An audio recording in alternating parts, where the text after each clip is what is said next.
can't really watch any YouTube channels anymore. For the same reason that I can't vote anymore. And it's not something that we can even really talk about, but I try to explain, like most of the channels, I only have subscriptions to maybe 15. And 5 of them are probably people that I don't really watch their stuff. There's people I know. It's like out of the 10 channels, like I watch them, some of them every day, some of them like once a week. But out of all of them, almost every single one of them, I can't watch them anymore.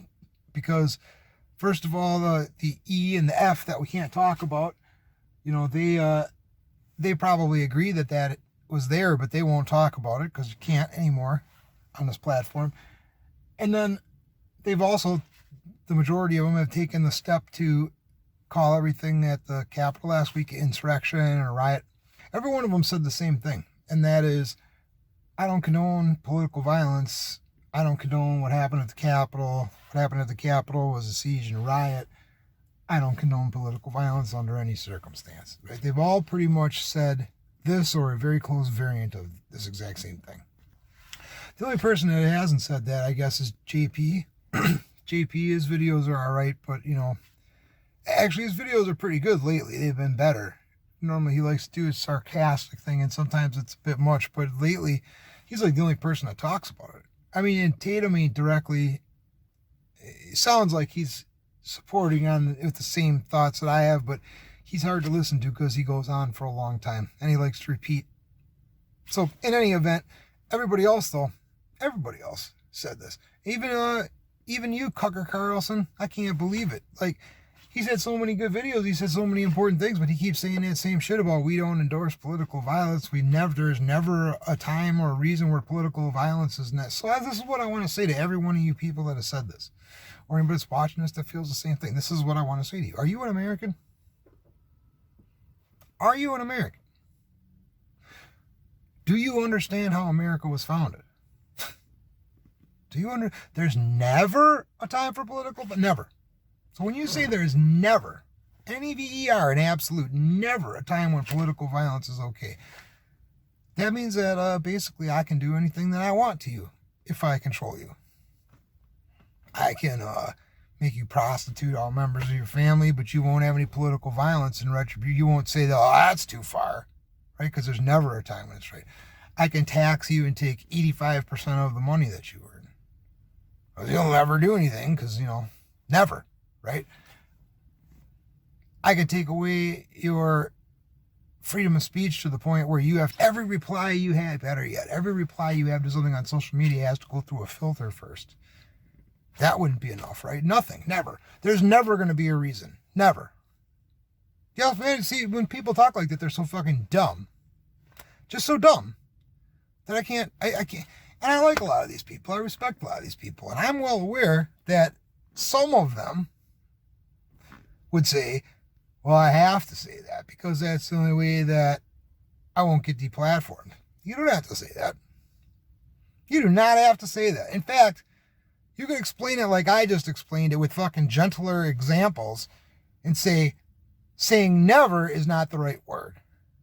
That you can say, I would not endorse political violence as a first means of correcting something that I don't like. Or I would only endorse resorting to political violence as an absolute last means when everything else has failed. And when the tyranny is going to just get worse and there's going to be a loss of life due to the tyranny. Or such a loss of quality of fucking life that it may as well be actual physical loss of life. You could even say that. But to say never, so I can't watch them no more. And you know what else? I know it don't really matter. Nobody cares. I'm going to show you a picture real quick. This video I put up yesterday of these people talking about the long game that Trump had, right? Here's the YouTube video.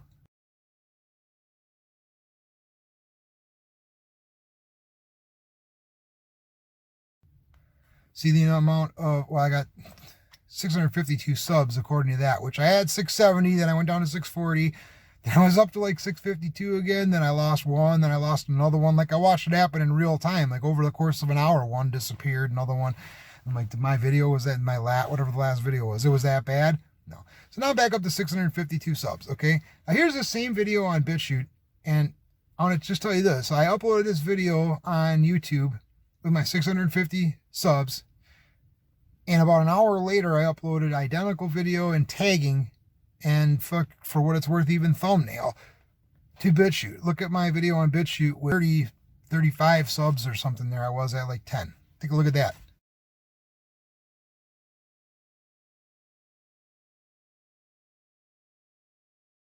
In like an hour or less time. On YouTube, I got, 150 views, and on BitChute, I've got 1,500. And I have almost no subs there. I mean, so everybody bitches about the shadow banning and everything else. Like, it's getting tiring hearing it, but the truth is it's happening. I mean, I was gaining so much momentum. I went from having like 350 subs up to, like almost double in a period of like 6 weeks.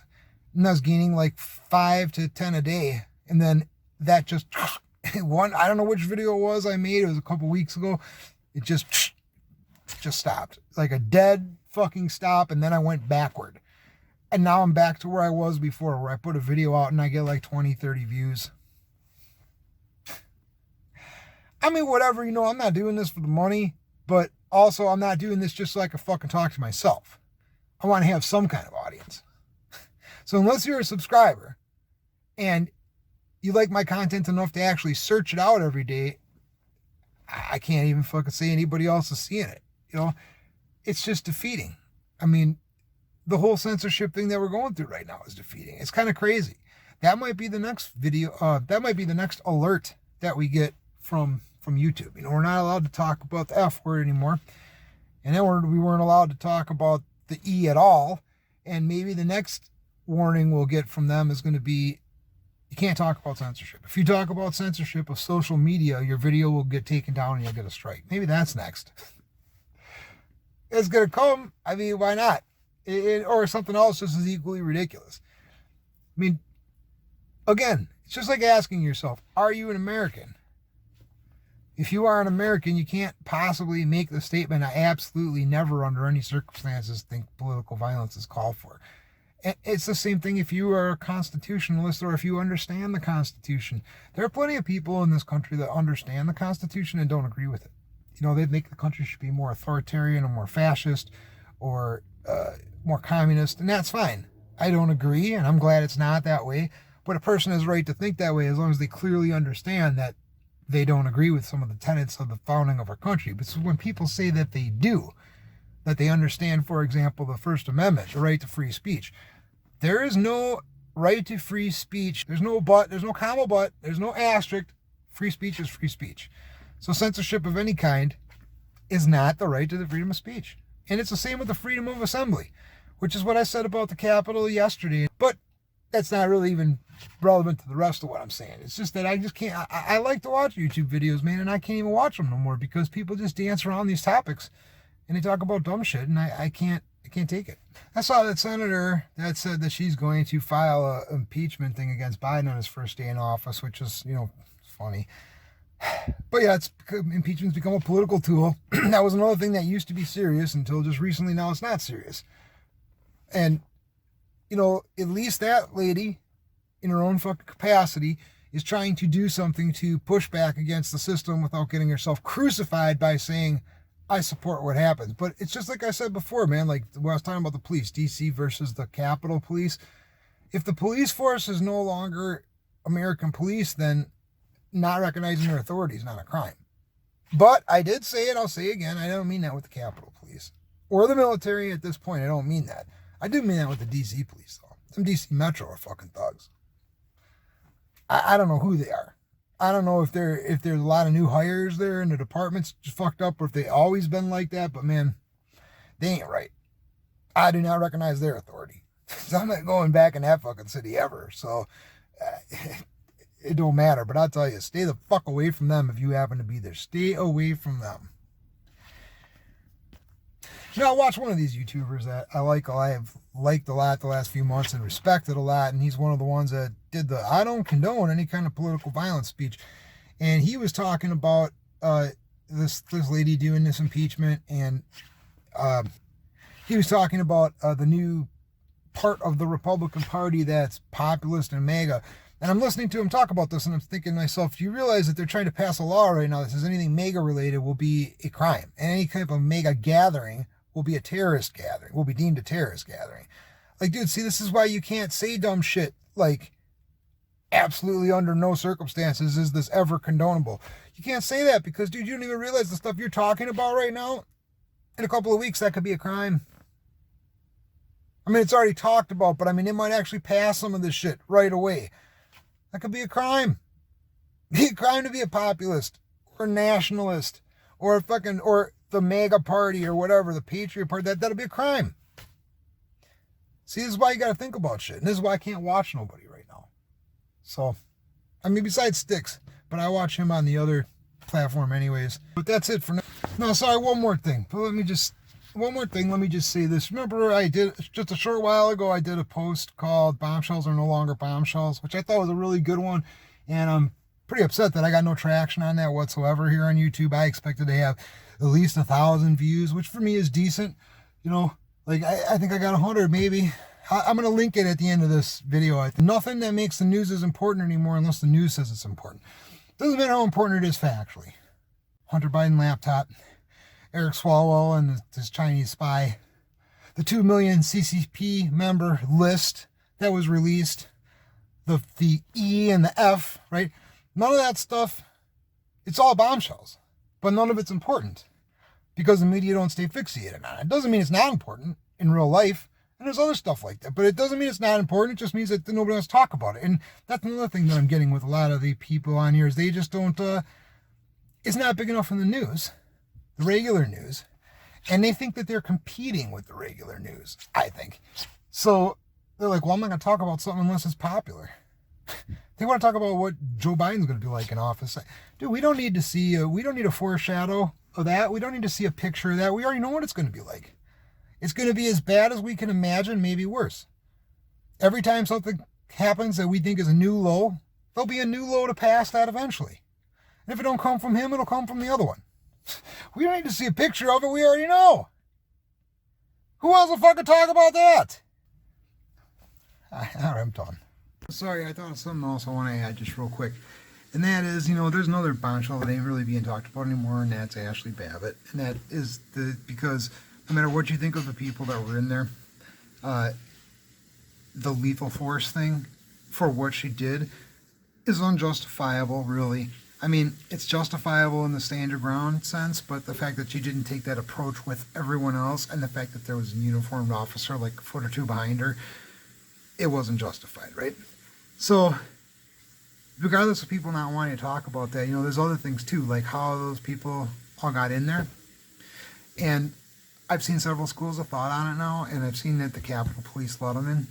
And I've also seen potentially that the Capitol Police let them in because they were diverting their attention from something else, which is where the actual senators and representatives might have been. That makes sense.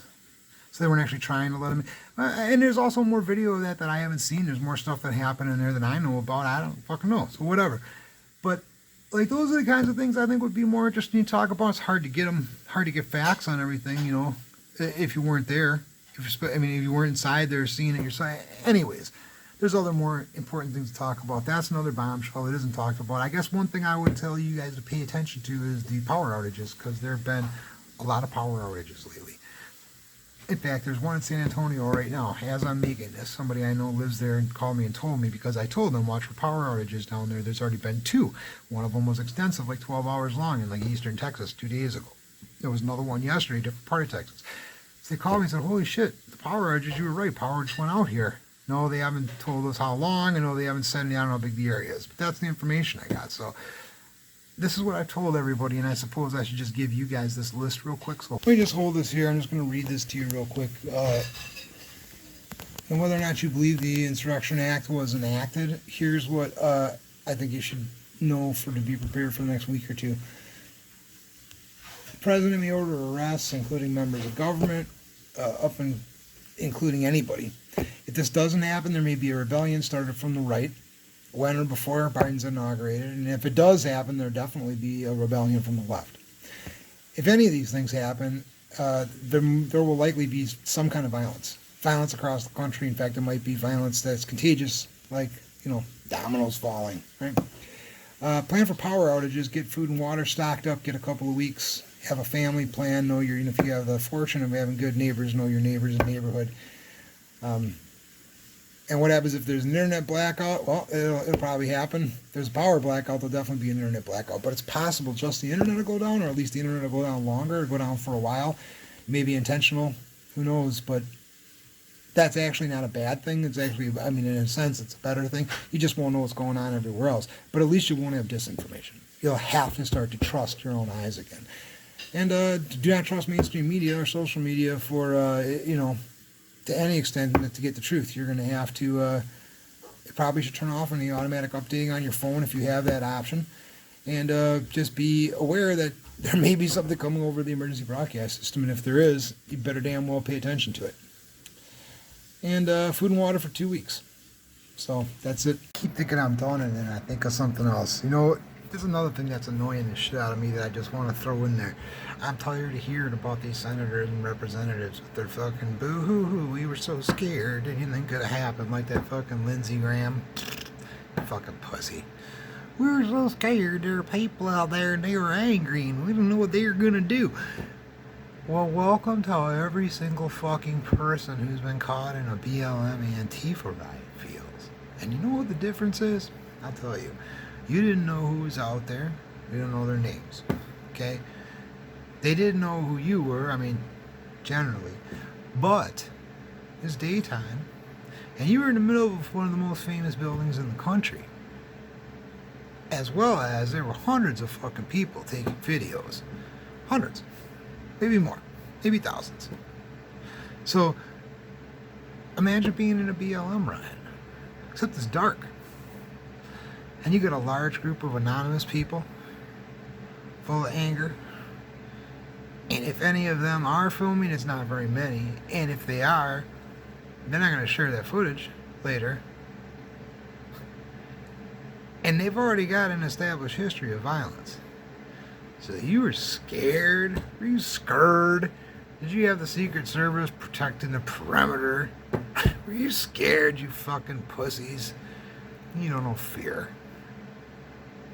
How about all those fucking people who have been caught in a riot, been in their car and had their car surrounded, and know that if they accelerate, they're going to end up hurting or killing somebody, and being left in a position where they have to sit there and get the outside of their car beat on, to the point where they might break through the windows and grab them, their families with them. That's being scared.